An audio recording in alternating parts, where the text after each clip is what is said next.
Ô Ivan, é coincidência a saída do Dudu que mexeu de tal forma que o Cruzeiro melhorou com a saída dele, como se houvesse realmente um... Eu ia falar laranja podre, mas é chato falar isso. Eu acho que não tem a ver com o ambiente. Porque os problemas começam à medida em que o Dudu vai percebendo que ele não vai ter tanto espaço. Tanto é que surge a informação que ele pede a cabeça do Léo Jardim. Então, mas não contaminou o ambiente interno? Eu discordo de você, Ivan. Eu acho que teve um problema ali, sim. Eu acho que começa com o Leonardo Jardim colocando de forma clara o que o Cruzeiro precisa fazer. Nós vamos causar rupturas aqui. O senhor está de acordo ou não? Estou de acordo, pode fazer. E o Pedrinho ficou do lado do técnico. Pedrinho ficou do lado do técnico. Sabe qual jogo que pra mim é o marco dessa história? Cruzeiro e São Paulo no Morumbi. Quando o Gabigol não entra. Exato, os dois ficam no banco, inclusive. Os dois no banco, acho que o Dudu entrou naquele. Entra no finalzinho. No finalzinho daquele jogo. E o Cruzeiro empata com o São Paulo no Morumbi. Exato. Depois de tomar 1-0. Aquele jogo pra mim é um marco da virada do Cruzeiro. O senhor gastou bastante. E o senhor não consegue sair do lugar com o que o senhor gastou. O senhor quer me ouvir? Eu vou fazer isso, eu vou causar rupturas. O senhor está de acordo? O senhor está comigo ou não está comigo? Estou de acordo. Pode fazer.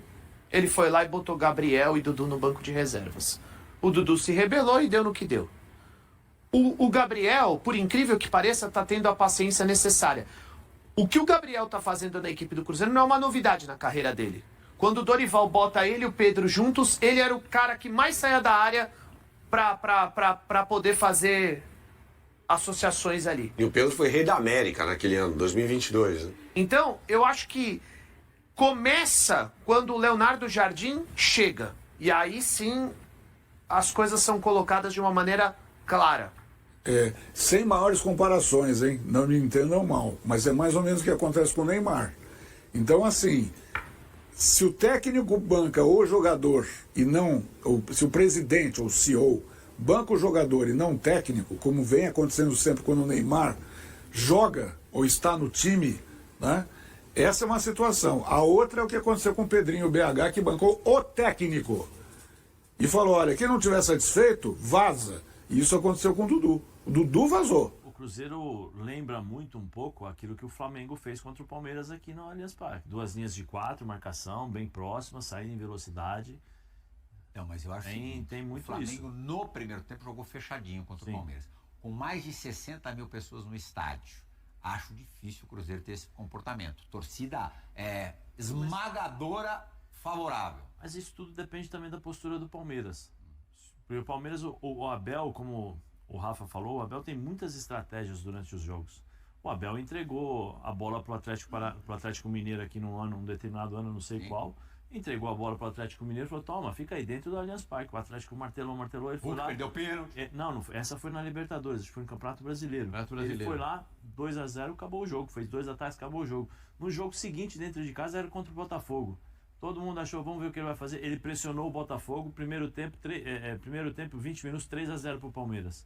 Aí com 45 ele já começou a substituir os jogadores.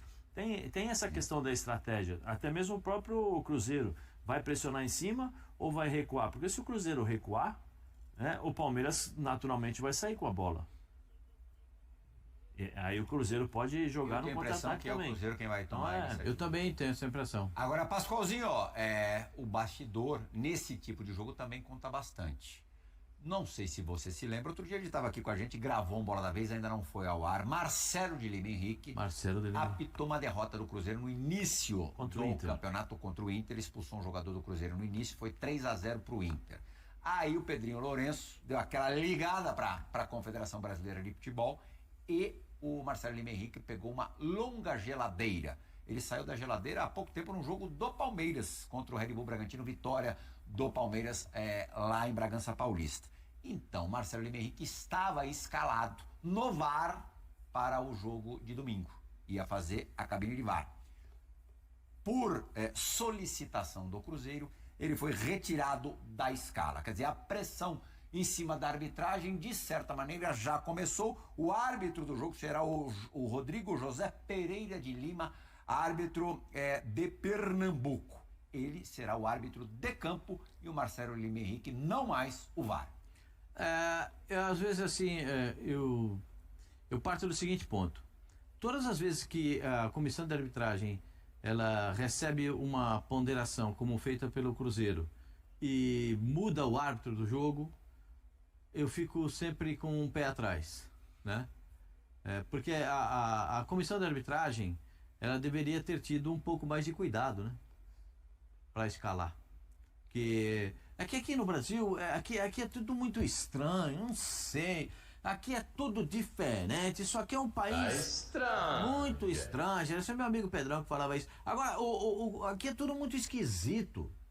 Tudo muito esquisito. O VAR do Brasil não funciona. O VAR do Brasil funciona com a câmera da transmissão. O VAR do Brasil é uma esculhambação. Os caras marcam errado, o cara corrobora o erro. O cara viu que o cara pitou certo, aí chama pro cara errar. Aqui é muito estranho, né? Agora o Marcelo de Lima Henrique tá pagando aí um preço por um jogo que ele apitou mal do Cruzeiro. Se for assim, qual árbitro vai estar pronto para apitar jogo de futebol desse país?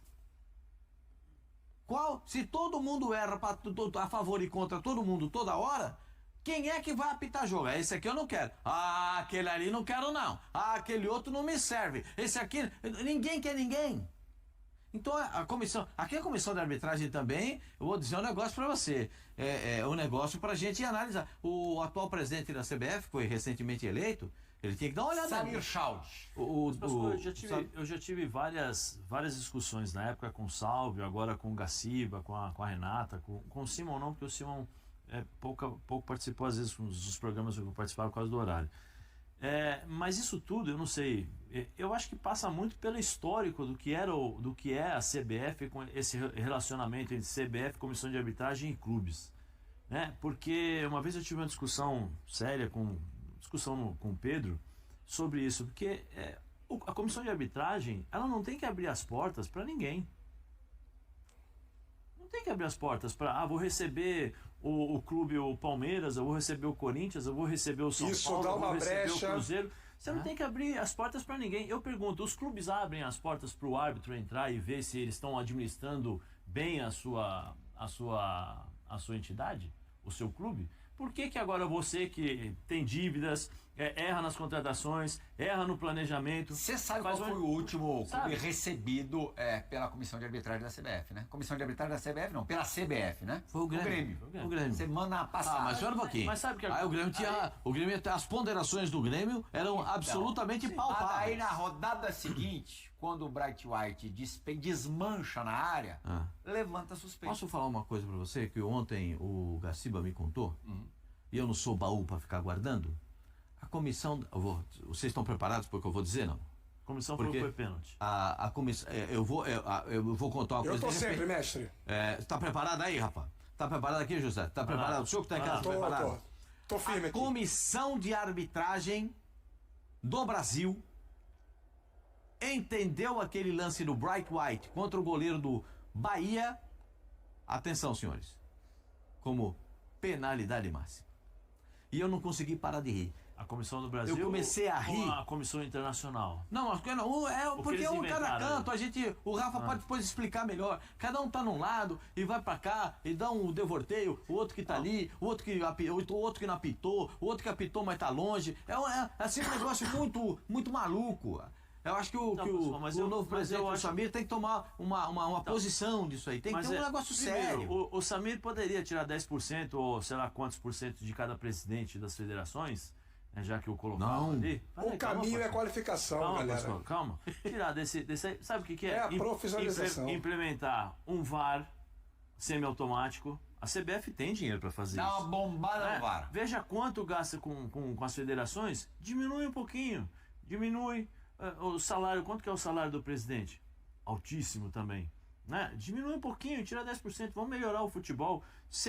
Como é que é o VAR semi-automático, qualificando os árbitros, transformando o árbitro em profissionalização. Quanto que a CBF arrecada, ela não precisa nem diminuir o salário dos presidentes. Mas eu também concordo com você. Tá sobrando lá. Então, mas tá sobrando, mas não é porque tá sobrando que você também pode sair distribuindo. 1.650 de então, assim, saldo positivo da última temporada. 1.650 na superávit. Tá bom pra você ou não? Fecha aí, comissão de arbitragem, faz uma reunião. Agora precisa ver uma coisa também, vou colocar essa discussão. Precisa ver se os árbitros gostariam de se tornarem profissionais. Porque tem muito árbitro que não quer.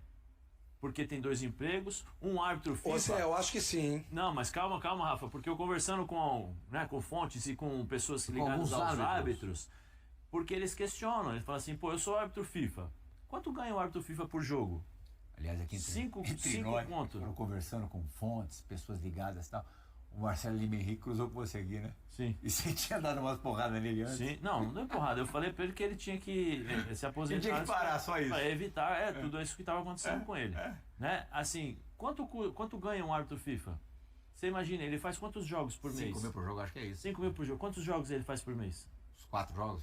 Não, faz 8. 8 jogos. Faz 2 por semana? Faz. 8 vezes 5, 40 mil. Né? Eu não sou... Nem desculpa, todos. O Wilton Sampaio faz. eu não gosto de falar isso, mas eles ganham mais ou menos isso. E tem as suas profissões, as suas profissões. Qual é a média salarial?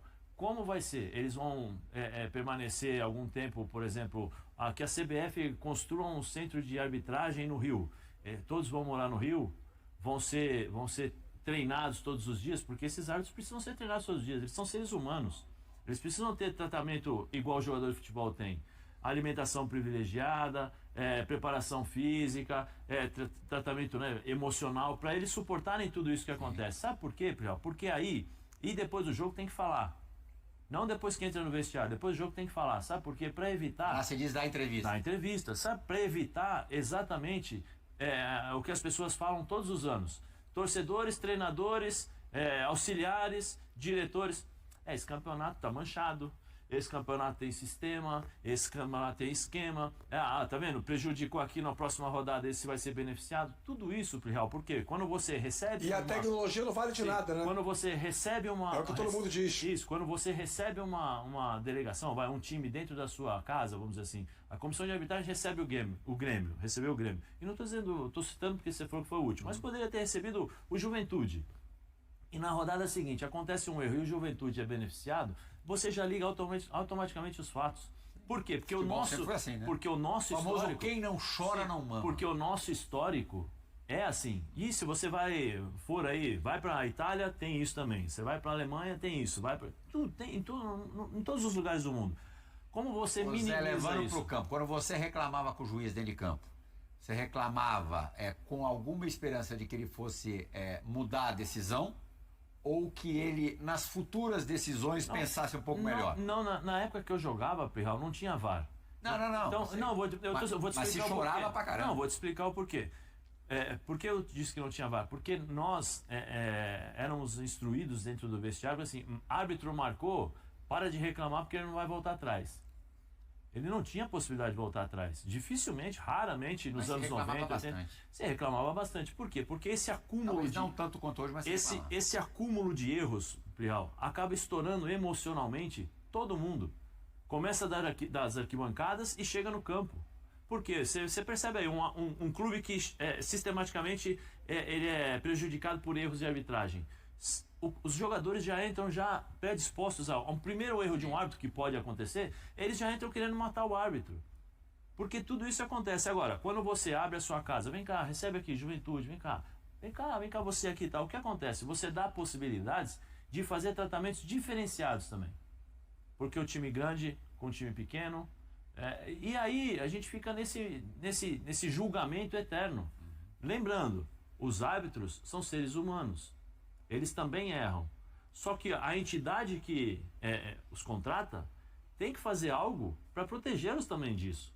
Só que a entidade que o contrata, que seria no caso a CBF, não protege os árbitros. Sim. Pelo contrário, coloca-os aí na arena, entendeu? E ele tem que resolver o problema. O Cruzeiro continua se preparando para o crucial confronto contra o Palmeiras, agendado para o próximo domingo, 1º de junho. A partida, que ocorrerá no Mineirão às 19h30, é parte da 11ª rodada do Campeonato Brasileiro e pode influenciar a liderança da competição. No treinamento desta sexta-feira, 30, na Toca da Raposa II, a torcida teve um motivo a mais para ficar animada. O atacante Wanderson se juntou ao grupo e treinou normalmente. Ele havia ficado de fora do jogo contra o Fortaleza no domingo passado, 24, devido a uma lesão no joelho esquerdo. Com a sua ausência, Gabriel Barbosa foi escolhido para atuar ao lado de Caio Jorge no ataque. Na quinta-feira 29, Wanderson participou apenas parcialmente do treinamento, mas nesta sexta-feira, ele conseguiu se integrar em todas as atividades com a bola. O técnico Leonardo Jardim não descartou a possibilidade de Wanderson ser titular contra o Palmeiras, mas evitou garantir sua presença na escalação. O treinador destacou que o time possui outras opções disponíveis, caso o jogador não possa atuar. Ele já começou a treinar com a equipe. Vamos acompanhar sua evolução.